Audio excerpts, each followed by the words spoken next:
चोरी हुआ जवाहर का शिकार घने जंगल की एक सुबह थी, जब शेर, जंगल का राजा, अपनी कीमती जवाहर वाली ताजपोशी की समारोह की तैयारी कर रहा था।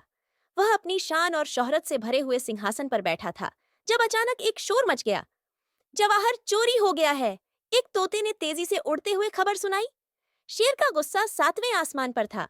उसने तुरंत अपने सलाहकारों चीते, बिल्ली और चूहे को बुलाया। जवाहर वापस लाओ, नहीं तो सबको सजा होगी। शेर ने गरजदार आवाज में हुक्म दिया।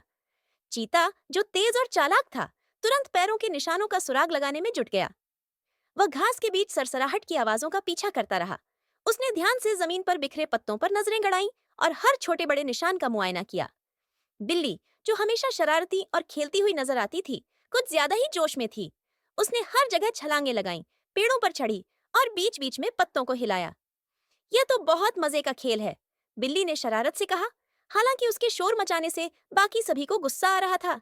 चूहा, छोटा लेकिन बेहद समझदार, चुपचाप सारा दृश्य देख रहा था। उसने अपने छोटे कान तेज किए और चीते की बातों पर ध्यान दिया। यह जवाहर किसी चालाक चोर ने चुराया है, जो हमें अपने पीछे लगा रहा है। अचानक चूहे को कुछ अजीब लगा। पेड़ों के ऊपर बंदरों का एक झुंड हंसी से लोटपोट हो रहा था। बंदरों ने ठाके लगाते हुए जवाहर को एक दूसरे की तरफ उछालना शुरू कर दिया। चूहे ने यह दृश्य तुरंत देख लिया। वह देखो, जवाहर उन बंदरों के पास है! चूहा चिल्लाया।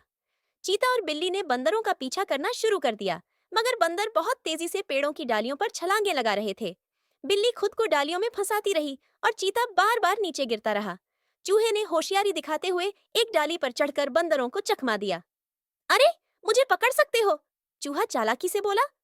बंदरों का ध्यान चूहे पर लग गया और जैसे ही उन्होंने जवाहर नीचे फेंका, चूहा अपनी छोटी फुर्तीली टांगों के साथ नीचे दौड़कर जवाहर पकड़ने में सफल हो गया।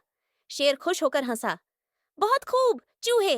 तुमने होशियारी और बहादुरी से जंगल का जवाहर बचा लिया। और इस तरह चूहा सबसे छोटा होते हुए भी सबसे बड़ा हीरो बन गया और जंगल ने एक बार फिर जश्न मनाया।